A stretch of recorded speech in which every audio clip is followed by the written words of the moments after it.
간단한 텍스트 입력만으로 꽤 좋은 UI를 디자인해주는 이 AI는 갈릴레오 AI라는 서비스입니다. 개인적으로 몇 개월 전부터 출시를 기다리고 있었는데 얼마 전에 1.0 버전을 출시했더라고요. 이제 직접 사용해볼 수가 있게 되었습니다. 이번 영상은 이 갈릴레오 AI에 대해서 알아보려고 합니다. 갈릴레오 AI가 어떤 차별점이 있는지 더 잘 파악하기 위해 먼저 다른 주요 AI 디자인 툴 4개의 특징을 설명드리겠습니다. AI로 UI를 디자인할 수 있는 서비스는 이미 꽤 많이 있는데요. 대표적으로 프레이머, UI자드, 리룸 AI, 도라 AI 등이 있고 경쟁 서비스들이 지속적으로 출시되고 있습니다. 그럼 프레이머부터 설명드리겠습니다. 프레이머의 AI 기능은 간단한 웹 랜딩 페이지 디자인에 적합합니다. 반응형 웹 디자인도 한 번에 생성해준다는 장점이 있지만 AI로 디자인한 결과물은 아직까지 다소 단조로운 편입니다. 프레이머는 노코드 웹 빌더 툴로 더 매력적이라 생각합니다. UI자드는 오토 디자이너라는 기능으로 웹과 앱 디자인을 생성할 수 있는데 프롬프트를 입력하면 한 번에 여러 페이지를 만들어줘서 디자인의 전체적인 톤 앤 무드나 플로우를 확인하기에 좋습니다. 그리고 각 페이지끼리 플로우를 연결해서 간단한 프로토타입을 제작할 수도 있어요. 디자인된 결과물이 좋아 보이지만 하나씩 뜯어보면 간격과 배치가 엉망인 경우도 있는데 이럴 땐 따로 피그마에서 수정할 수 있습니다.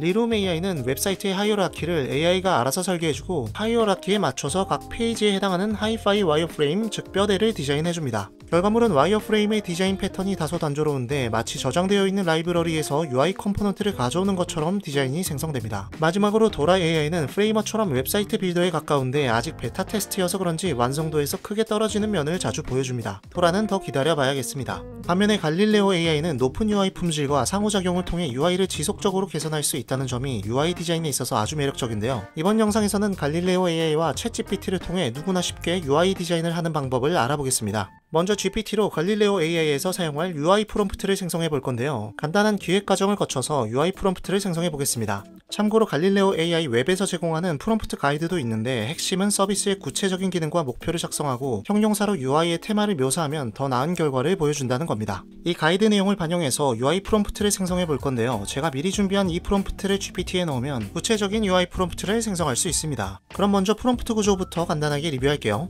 먼저 유능한 UX UI 디자이너라고 가스라이팅을 해주었고 중괄호 안에 어떤 디지털 프로덕트를 디자인할 것인지 작성하도록 했습니다. 그리고 아래 과정을 순차적으로 진행해달라고 했어요. 가장 먼저 제일 중요한 퍼소나를 설정해달라고 했는데 퍼소나는 제품이나 서비스를 사용할 가상의 대표 사용자를 의미합니다. 사용자가 누구냐에 따라서 제품의 차별화 기능이 달라질 수 있기 때문에 이 퍼소나는 아주 중요합니다. 그럼 프로토 퍼소나는 뭐냐? 프로토 퍼소나는 사용자에 대한 연구를 수행할 수 있는 리소스가 없을 때 검증 없이 가정으로 설정하는 퍼소나입니다. 원래 퍼소나는 사용자 데이터를 기반으로 설정해야 하지만 지금 여기에 리소스를 투입할 게 아니기 때문에 프로토 퍼소나를 설정해달라고 했어요. 결국 AI는 통계 기반이기 때문에 이렇게 하면 뾰족하진 않더라도 꽤 일반화된 프로토 퍼소나가 나을 거라 생각합니다. 다음 과정으로는 차별화된 기능을 설정해달라고 했는데 하지만 이렇게 단순화된 과정으로는 썩 뾰족한 기능이 도출되기 어려우니 필요하다면 이 태스크만 따로 빼서 정교한 절차를 설계한 후 진행하면 되겠습니다. 다음은 퍼소나와 도출한 기능이 적합한 시각적인 톤 앤 무드를 설정하는 과정이고 다음으로는 서비스의 화면 구조를 설정해달라고 했고 마지막으로 핵심 페이지 3개에 해당하는 UI 프롬프트를 작성해달라고 했습니다. 주의사항은 그냥 한번 읽어만 보셔도 될 것 같습니다. 그럼 이 프롬프트를 이용해서 명상 앱의 UI 프롬프트를 생성해 보겠습니다. 프롬프트를 GPT에 넣고 전송해 주겠습니다. 스트레스 관리와 집중력 향상을 위해 명상에 관심이 있는 김지민이라는 프로토 퍼소나가 설정되었고 이 퍼소나에게 제공하면 좋을 차별화된 기능과 디자인 컨셉 그리고 핵심 페이지에 해당하는 UI 프롬프트까지 자동으로 생성되었습니다. 메인 페이지의 UI 프롬프트를 확인해보면 차분하고 미니멀한 UI에 차분한 블루와 부드러운 그린 계열로 컬러를 구성하도록 했고 차별화 기능으로는 데일리로 맞춤화된 명상 가이드를 제공하도록 작성되어 있네요. 꽤나 프롬프트가 구체적으로 잘 작성된 것 같습니다.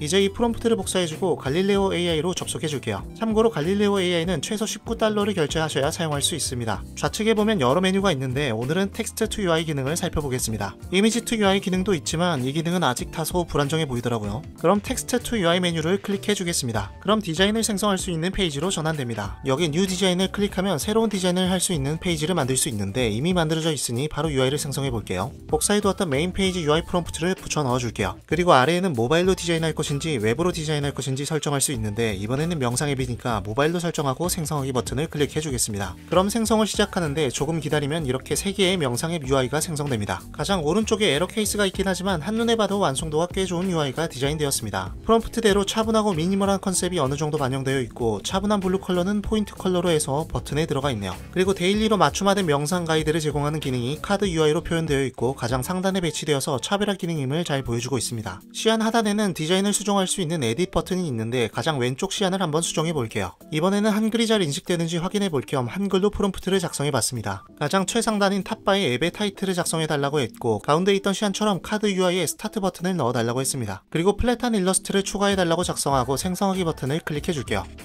그랬더니 탑바에 앱 타이틀이 좀 길긴 하지만 일단 잘 들어갔네요. 카드 UI에 스타트 버튼도 잘 들어갔고 이미지가 전부 플랫 일러스트로 바뀌었습니다. 아바타 UI만 사라졌을 뿐 한글 인식도 잘 되고 요구사항을 대체적으로 잘 들어줍니다. 이제 에딧 테마 버튼을 클릭해서 테마도 한번 수정해 보겠습니다. 에딧 테마에서는 라이트 모드냐 다크 모드냐를 선택할 수 있고 컬러와 디자인의 라운딩 값뿐만 아니라 폰트를 수정할 수 있습니다. 저는 임의로 테마를 변경해 볼게요. 테마를 변경하고 적용하기 버튼을 클릭해 주겠습니다. 다크 모드를 설정하면 폰트 컬러를 화이트로 알아서 바꿔주고 폰트 컬러의 위계까지 잡아주는 것을 확인할 수 있습니다. 그런데 일러스트에 세밀한 묘사가 좀 많아서 아쉬운데요. 이번에는 일러스트를 더 심플하게 수정해달라고 요청해보겠습니다. 동일한 방식으로 에딧 버튼을 클릭해서 수정해보겠습니다.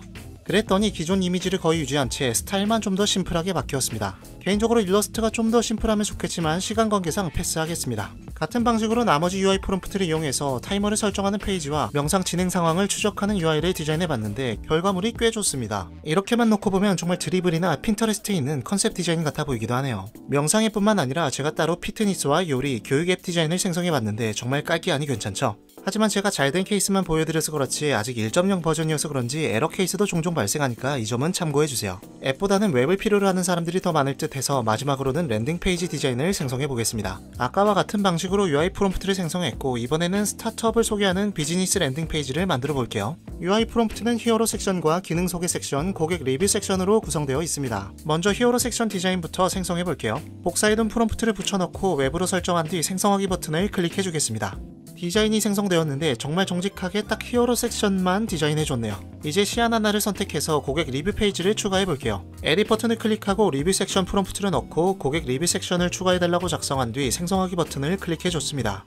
고객 리뷰 섹션이 히어로 섹션 아래에 들어간 걸 확인할 수 있습니다. 리뷰 UI의 별 아이콘까지 블루 컬러로 들어갔는데 보통은 옐로우 컬러를 사용하죠. 이런 경우에 에딧 테마에서 컬러를 바꿔도 포인트로 설정된 컬러가 일관되게 바뀌기 때문에 디테일한 수정에는 한계가 있습니다. 이럴 때는 피그마에서 직접 수정을 해주면 되는데 기능 소개 섹션만 추가하고 피그마에서 수정을 해볼게요. 기능 소개 섹션 프롬프트를 복사하고 갈릴레오 AI에서 에딧 버튼을 클릭해줍니다. 이번에는 기능 소개 섹션을 히어로 섹션과 리뷰 섹션 중간에 추가해달라고 디테일한 지시를 해보겠습니다.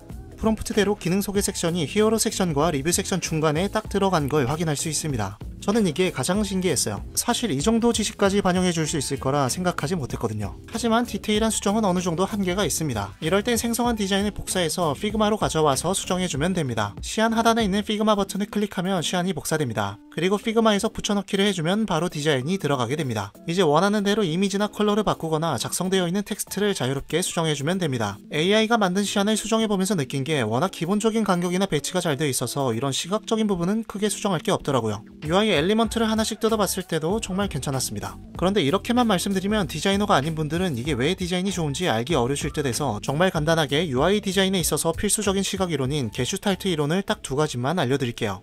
갈릴레오 AI로 생성한 이 디자인을 보시죠. 컬러와 이미지만 조금 바꿨을 뿐 간격이나 배치는 수정하지 않은 상태입니다. 이 디자인에 게슈탈트 이론을 적용해서 설명드려 볼게요. 기능 소개 섹션을 보시면 유사한 UI 컴포넌트가 반복되고 있습니다. 붉은 박스로 채워볼게요. 유사한 형태끼리 반복되니 묶여 보이죠? 그 아래에 있는 리뷰 섹션 또한 유사한 UI 컴포넌트의 반복이죠. 동일하게 묶여 보입니다. 유사한 형태나 색끼리 연관된 것처럼 보이는 현상을 게슈탈트 이론 중에서 유사성의 원칙이라고 합니다. 또한 기능 소개 섹션과 리뷰 섹션의 각 UI 컴포넌트 간의 간격은 서로 가깝습니다. 요소들이 서로 가까이에 있으면 묶여져 보이게 됩니다. 상대적으로 가까이 위치한 요소들이 묶여서 하나로 보이는 현상을 근접성의 원칙이라고 합니다. 다시 디자인을 보겠습니다. 기능 소개 섹션과 리뷰 섹션은 각각 타이틀을 가지고 있습니다. 타이틀을 노란 박스로 채워볼게요. 그러면 타이틀과 기능 소개 섹션, 타이틀과 리뷰 섹션의 반복이죠. 유사성의 원칙과 근접성의 원칙으로 다시 한번 묶어줄 수 있습니다. 그럼 기능 소개 섹션과 리뷰 섹션이 별개의 영역으로 구분되어 보이게 됩니다. 이렇게 시각 원칙에 따라 간격과 배치를 잘 지켜서 디자인하면 같은 정보로 인식하기가 용이하여 원하는 정보를 찾기가 더 쉬워집니다.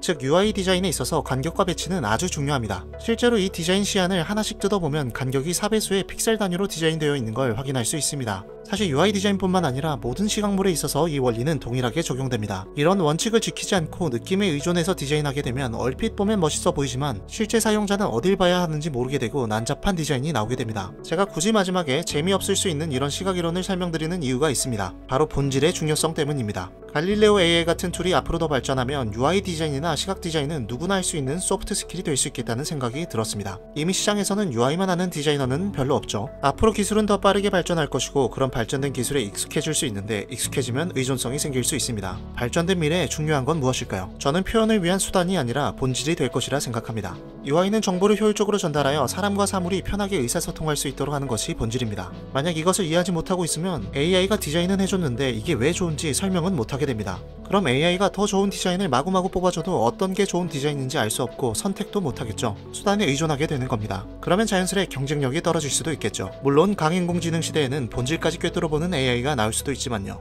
앞으로 다가올 AI 시대에 대체되기 쉬운 수단보다는 상대적으로 대체되기 어려운 본질을 기르는 게 어떨까 하는 메시지를 전달하면서 하루빨리 강인공지능 시대가 되어 AI가 돈 벌어다주고 밥만 먹고 잠만 자고 싶은 낙천적인 꿈을 꾸고 있는 저는 디자인하는 AI였습니다.